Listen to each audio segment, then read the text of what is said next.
Hi friends, welcome to Deepika reviews. Lakshmi నివాసం upcoming ఎపిసోడ్లో ఏం జరగబోతుందో తెలుసుకోవాలనుకుంటున్నారా? అయితే ఛానల్ను సబ్స్క్రైబ్ చేసుకొని సపోర్ట్ చేయడం మర్చిపోకండి. బసవరాజు కుటుంబ సభ్యులందరూ కలిసి గుడి దగ్గరకు వెళ్తారు. లక్ష్మి, హరీష్ కూడా గుడి దగ్గరకు వస్తారు. కీర్తి, హరీష్లు కలిసి పూజ చేయాలని తులసికి చెప్పాను. తులసి వాళ్ళిద్దరితో కలిపి పూజ ఎలా చేపిస్తుందో ఏంటో. భగవంతుడా, అంతా నువ్వే చూసుకోవాలయ్యా అని లక్ష్మి దేవుడికి నమస్కారం చేసుకుంటూ ఉంటుంది. ఇక పంతులు గారు బసవరాజుకి ఎదురు వచ్చి, నమస్కారం బసవరాజు గారు అని చెప్పి అంటూ ఉంటారు. నమస్కారం పంతులు గారు, పూజకు అన్నీ సిద్ధమా అని బసవరాజు అడుగుతూ ఉంటాడు. పొద్దునే నీలాంబరి గారు ఫోన్ చేసి విషయం చెప్పారు బాబు, అంతా సిద్ధం చేశాను అని చెప్పి పంతులు గారు చెప్తూ ఉంటారు. పంతులు గారు, ఈరోజు పూజ మా అమ్మాయి కీర్తి చేతుల మీద జరిపించాలని మా అమ్మ అంటున్నారు. మా కీర్తి జీవితం బాగుండాలి అని చెప్పి బసవరాజు చెప్తూ ఉంటాడు. అమ్మాయి ఒక్కతే కాదు, మీ కుటుంబ సభ్యులందరూ కలిసి కూర్చొని పూజ చేయొచ్చు బసవరాజు గారు. ఈరోజు సుబ్రహ్మణ్య షష్ఠి. ఈరోజు ఆ సుబ్రహ్మణ్య స్వామికి మనస్ఫూర్తిగా పూజ చేస్తే మీకున్న కష్టాలన్నీ కూడా తొలగిపోతాయి అని చెప్పి పంతులు గారు చెప్తూ ఉంటారు. అయితే అందరూ కలిసి కూర్చొని పూజ చేయండి బసవా అని చెప్పి నీలాంబరి చెప్తూ ఉంటుంది.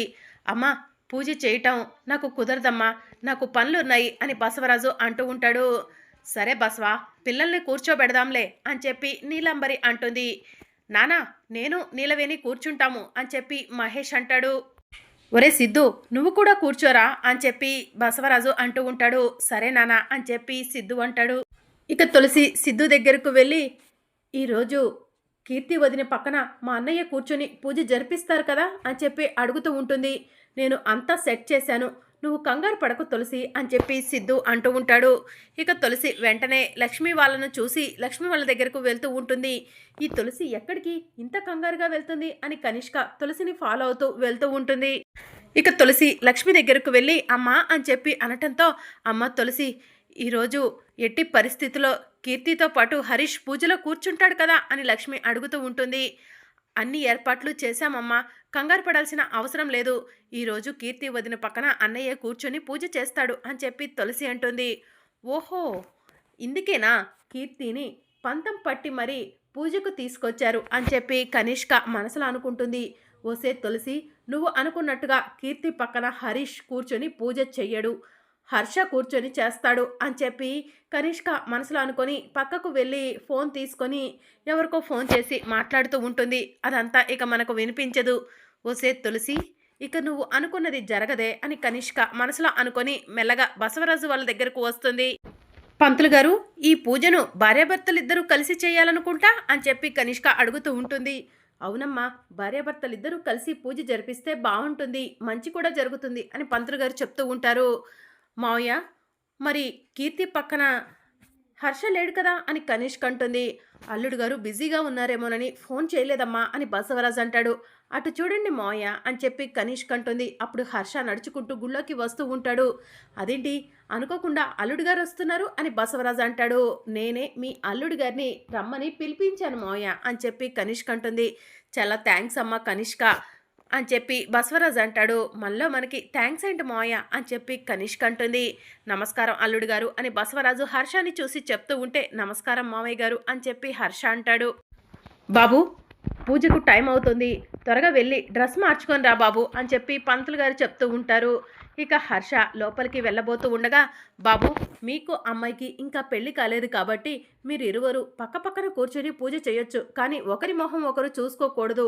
అందుకు గాను మీరు మొహానికి గంధం రాసుకొని రండి, అమ్మాయి మీ మొహం చూసిన గుర్తుపట్టకుండా ఉండొచ్చు అని చెప్పి పంతులు గారు చెప్తూ ఉంటారు. తలపాగా పెట్టుకోమంటారా పంతులు గారు అని హర్ష అడుగుతూ ఉంటాడు. కుదిరితే పెట్టుకోండి బాబు, ఇంకా మంచిది అని పంతులు గారు చెప్తూ ఉంటారు. ఇక సిద్ధు హర్ష వెనకే మెల్లగా వెళ్ళి, బావగారు, ఇదిగోండి గంధం, పంతులు గారు మీకు ఇవ్వమన్నారు అని చెప్పి చెప్తూ ఉంటాడు. అక్కడ పెట్టి వెళ్ళండి బావగారు అని చెప్పి హర్ష అంటాడు. ఇక సిద్ధు ఆ గంధాన్ని అక్కడ పెట్టి మెల్లగా రూమ్లో నుంచి బయటకు వచ్చేస్తాడు. హర్ష, ఆ గంధం నువ్వు రాసుకోగానే మత్తు వచ్చి పడిపోతావు అని చెప్పి సిద్ధు మనసులో అనుకుంటూ ఉంటాడు. ఇక చాటుగా ఉండి హర్ష ఆ గంధం రాసుకునే వరకు చూస్తూ ఉంటాడు. ఇక హర్ష గంధం రాసుకుంటూ, ఏంటి ఈ స్మెల్ ఏదో విచిత్రంగా ఉంది అని స్మెల్ చూసి సడన్గా అక్కడికక్కడే కుప్పకూలి కుర్చీలో పడిపోతాడు. ఎస్, అనుకున్నది జరిగింది. ఇక హర్ష కీర్తి పక్కన కూర్చోడు, హరీషే కూర్చుంటున్నాడు అని సిద్ధు మనసులో అనుకొని హరీష్కి సైగ చేస్తాడు. ఇక హరీష్ తలపాగా పెట్టుకొని మొహానికి గంధం రాసుకొని మెల్లగా కీర్తి పక్కన వచ్చి కూర్చుంటాడు.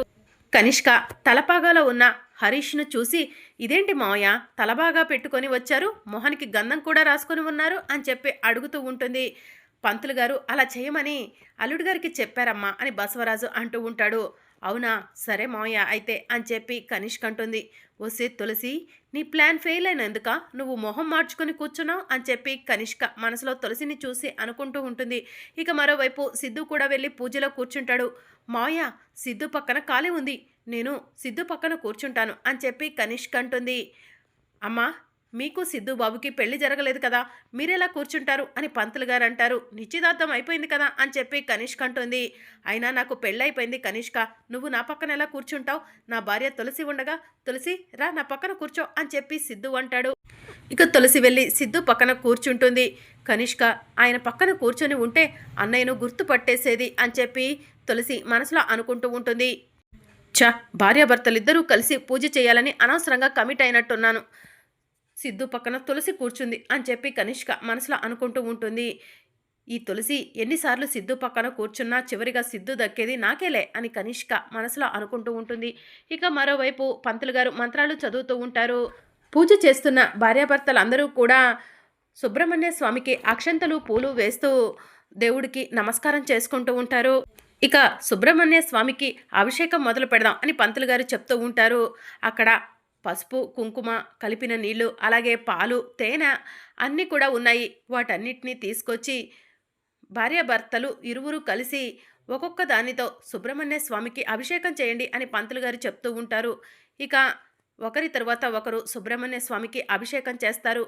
ఆ తరువాత మీ భార్యల నుదుటిన కుంకుమ పెట్టండి అని పూజారి గారు చెప్పడంతో సిద్ధు తులసికి కుంకుమ పెడుతూ తులసి కళ్ళల్లోకి చూస్తూ ఉంటాడు. తరువాత మీకు ఎదురుగా ఉన్న ప్లేట్లో గాజులు ఉన్నాయి, ఆ గాజులు మీ భార్యల చేతులకి తొడగండి అని పంతులు గారు చెప్తూ ఉంటారు.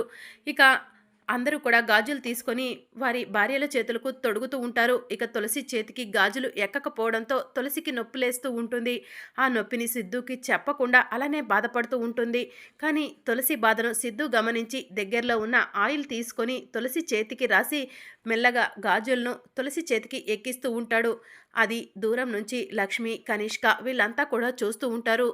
సిద్ధు తులసికి కొంచెం కూడా నొప్పి తగలకుండా చేస్తున్నాడు. తులసికి సిద్ధులంటే భర్త దొరకటం నిజంగా తులసి ఏ జన్మలోనో చేసుకున్న అదృష్టం అని చెప్పి లక్ష్మి మనసులో అనుకుంటుంది.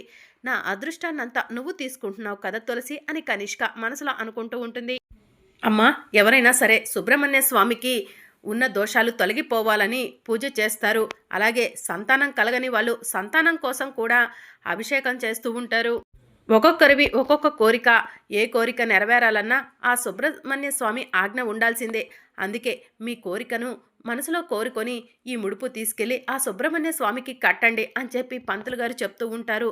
ఇక ముడుపు కట్టడంతో మీ పూజ పూర్తయిపోయినట్టే అని పంతులు గారు చెప్తూ ఉంటారు.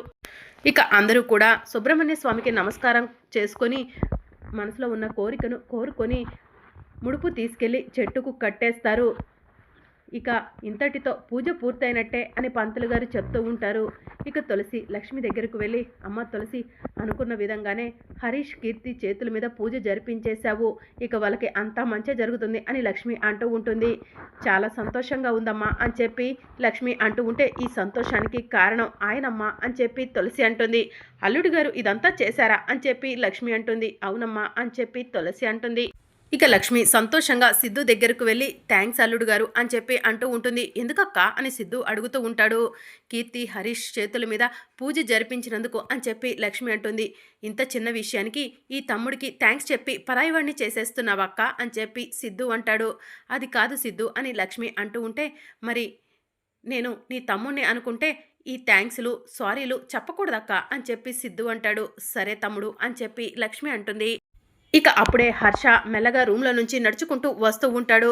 హర్షని కనిష్క చూస్తుంది. ఇదేంటి హర్ష అట్నుంచి వస్తున్నాడు, మరి కీర్తి పక్కన ఉంది ఎవరు అని చెప్పి కనిష్క మనసులో అనుకుంటుంది. అంటే ఆ తులసి ప్లాన్ చేసి తన అన్నయ్య హరీష్ని కీర్తి పక్కన కూర్చోబెట్టిందా?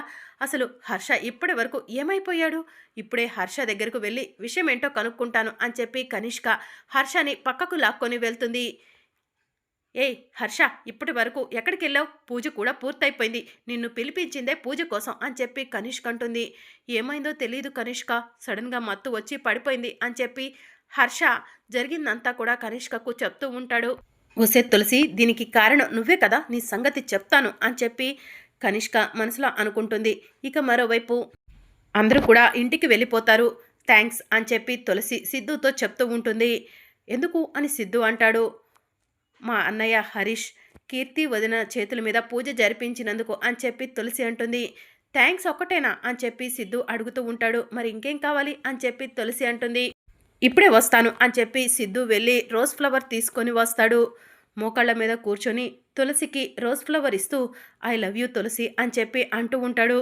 తులసి అలానే చూస్తూ ఉంటుంది. తులసి ఐ లవ్ యూ అని చెప్పి సిద్ధు మరొకసారి తులసికి ఐ లవ్ యూ చెప్తూ ఉంటాడు. ఇక తులసి సిద్ధు ఇస్తున్న రోజ్ ఫ్లవర్ని తీసుకుంటుంది. దాంతో సిద్ధు తులసిని గట్టిగా హగ్ చేసుకొని thank you Tulasi, thank you so much అని చెప్పి గట్టిగా అరుస్తూ ఉంటాడు. మరి అప్కమింగ్ ఎపిసోడ్లో ఏం జరగనుందో తెలుసుకోవాలనుకుంటున్నారా? అయితే ఛానల్ను సబ్స్క్రైబ్ చేసుకొని సపోర్ట్ చేయడం మర్చిపోకండి. Thank you for watching.